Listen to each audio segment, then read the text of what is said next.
Hello, welcome to एक्सरी motivation. आप सबका हमारे इस प्लेटफॉर्म पर बहुत बहुत स्वागत है। तो ये आज की कहानी आपके लिए। एक बार की बात है, एक छोटे से गांव में एक मजदूर रहता था। वह रोज मिट्टी खोद कर निकालता, अपने गधे पर लादता और उसे बेच दिया करता था। तो एक बार जब वो मजदूर मिट्टी खोद रहा था, तो मिट्टी खोदते खोदते उसे उस मिट्टी में से एक कीमती हीरा मिलता है। लेकिन उस मजदूर को नहीं पता था कि वह बहुत ही कीमती हीरा है। तो उसने उस हीरे को अपने गधे के गले में बांध दिया। एक दिन जब वो गांव से अपने गधे को लेकर जा रहा था, तो एक सेठ जी थे उसी गांव के, जो उसी गांव में एक छोटी सी किराने की दुकान चलाते थे। तो उन्होंने जब उस गधे के गले में उस हीरे को देखा, तो उस मजदूर से पूछा कि ये तुम्हारे गधे के गले में क्या है, बड़ा चमक रहा है। मजदूर ने कहा कि यह चमकीला पत्थर है, मुझे मिट्टी खोदते समय मिला था। अब सेठ जी को चमकीला पत्थर पसंद आ जाता है और सेठ जी उस मजदूर से उस चमकीले पत्थर को 50 रुपए में खरीद लेते हैं और वो उस चमकीले पत्थर को अपने दुकान के तराजू पर लगा देते हैं। अब जो भी सेठ जी की दुकान पर आता, उस चमकीले पत्थर को देखकर उसकी बहुत तारीफ करने लगता। तो एक बार एक जोरी सेठ जी की दुकान पर आता है और जब वो उस कीमती हीरे को सेठ जी के तराजू पर लटका हुआ देखता है, तो वो जोरी समझ जाता है कि यह कोई मामूली चमकीला पत्थर नहीं है, ये बल्कि असली हीरा है। वो सेठ जी से पूछता है कि यह क्या है और इसे आपने तराजू पर क्यों लटकाया हुआ है।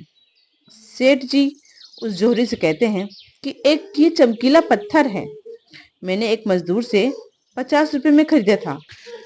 वह जोरी सेठ जी से कहता है कि क्या तुम इस चमकीले पत्थर को मुझे बेचना चाहोगे। सेठ जी उस जोड़ी से कहते हैं कि अगर तुम इसे खरीदना चाहते हो तो मुझे 100 रुपए दे दो और इसे ले लो। जौहरी बहुत ही कंजूस होता है। वो सेठ जी से कहता है कि इस चमकीले पत्थर का मैं तुम्हें 80 रुपया दे सकता हूँ, चाहिए तो बोलो, नहीं तो मैं जा रहा हूँ। और यहाँ सेठ जी 100 रुपये पे अड़े थे कि नहीं, मैं इसे 100 रुपये में ही दूंगा। जौहरी थोड़ा देर सोचकर वहां से चला जाता है। वो सोचता है कि सेठ जी अभी नहीं दे रहे हैं, लेकिन मैं कल आऊंगा और 90 रुपए में से खरीद कर लेकर चला जाऊंगा। लेकिन उसी दिन शाम को एक दूसरा जौहरी उसी गांव का रास्ते से जा रहा था और अचानक से उसी गांव में उसकी गाड़ी बंद हो जाती है। जब तक गाड़ी ड्राइवर रिपेयर कर रहा होता है, जौहरी सेठ जी की दुकान पर कुछ लेने के लिए चला जाता है।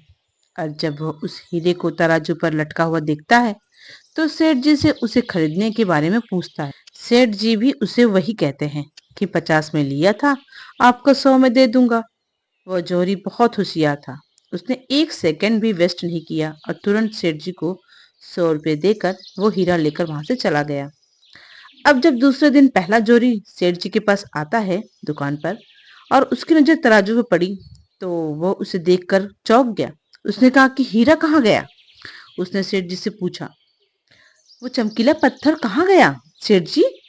सेठ जी ने कहा कि वो कल तुम्हारे जाने के बाद एक दूसरे साहब आए, उन्हें वो बहुत पसंद आ गया और उन्होंने 100 रुपए देकर मुझसे वो खरीद लिया। अब यह सुनने के बाद जोहरी को बहुत पछतावा होता है और उसे गुस्सा भी आता है। उसने गुस्से में सेठ जी से कहा कि तुम कितने बड़े बेवकूफ हो, वह कोई चमकीला पत्थर नहीं था, बल्कि वह बेशकीमती हीरा था और तुमने उसे 100 रुपए में ही दे दिया। अब यह सुनने के बाद सेठ जी ने उससे जोहरी से कहा कि साहब, ऐसा है ऐसा है कि मुझे तो पता ही नहीं था कि वो बेशकीमती हीरा है, और आपको ये पता होने के बावजूद भी आप कल मुझसे 100 रुपये के लिए झंझट कर रहे थे।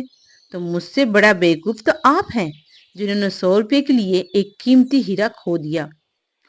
दोस्तों, इस कहानी से हमें तीन बहुत बड़ी सीख मिलती है।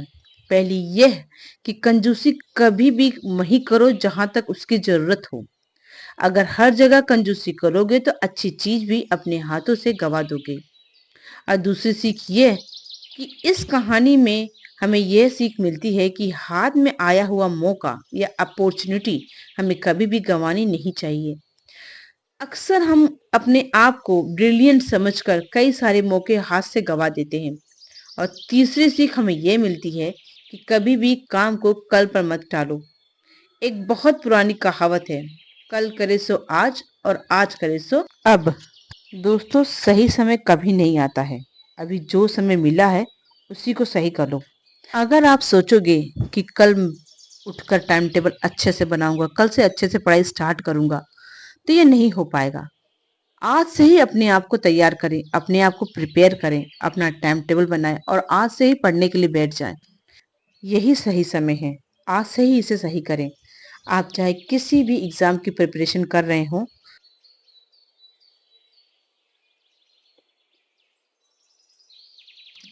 प्रेरणादायक कहानी के साथ तब तक निरंतर पढ़ते रहिए और बढ़ते रहिए। नमस्कार।